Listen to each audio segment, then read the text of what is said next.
On connaissait la 3G, voici la téléphonie 4G qui va réellement doper nos téléphones mobiles. Ce n'est pas pour tout de suite, mais la première expérimentation en France, menée par le pôle Images et Réseaux, démarre à Brest. Des utilisateurs volontaires vont pouvoir tester les évolutions. Explication, Mathieu Herry, Gilbert Kefelec. Depuis l'arrivée des téléphones intelligents et autres tablettes tactiles, dits de 3e génération, le mobile ne servait déjà plus uniquement à téléphoner. Mais les connexions restent assez lentes et les transferts de données limités. Avec la 4e génération testée à Brest à partir d'aujourd'hui sur la plateforme d'Imagine Lab, ce sont d'autres possibilités qui s'ouvrent.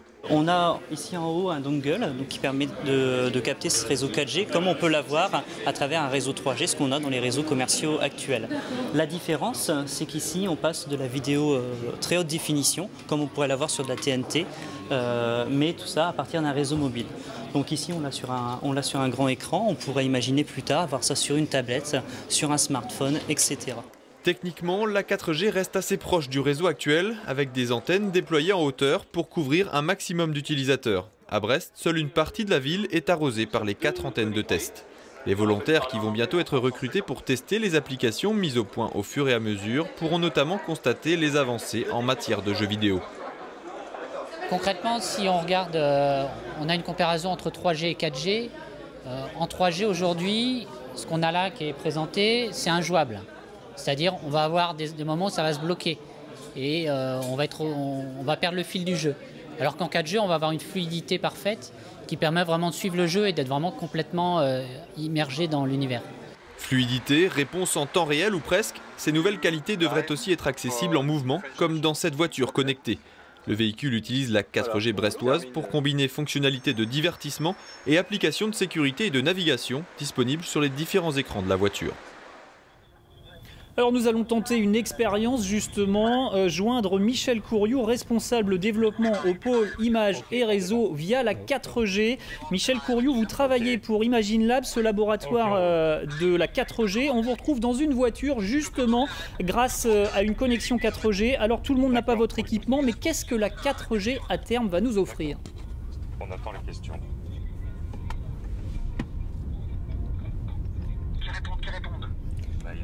Elle va offrir plus de débit, des débits bien plus grands, une latence donc plus faible, ce qui permet ce type d'intervention en direct avec une infrastructure de réseau légère, un réseau cellulaire comme le réseau 3G actuel qui le remplacera progressivement.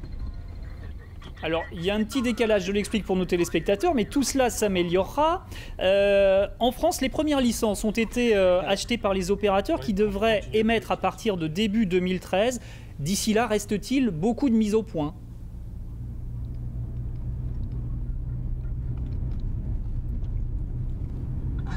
Oui, il reste de la mise au point.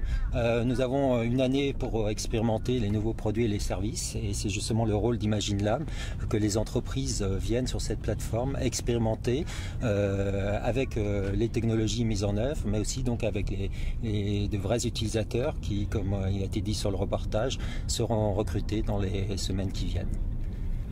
Donc les fréquences ont été vendues en effet dans la gamme des 2 GHz récemment, avec une mise en service donc, de ces réseaux par les opérateurs dès mai 2013.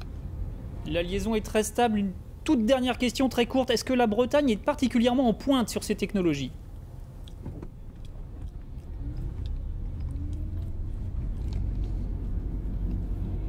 Elle est en pointe, comme la France, avec un certain nombre de fournisseurs, mais en effet l'écosystème breton est riche avec des grands groupes. On le voit avec Alcatel-Lucent qui a fourni la solution réseau, qui démontre avec la voiture ici le concept de voiture connectée. Elle est aussi riche avec la solution, la mise en œuvre pour le reportage, puisque le boîtier qui est derrière le caméraman est fourni par une start-up rennaise, Aviwest, pour des solutions professionnelles pour les reporters. Merci beaucoup Michel Courriou, en direct donc via la 4G, une affaire à suivre.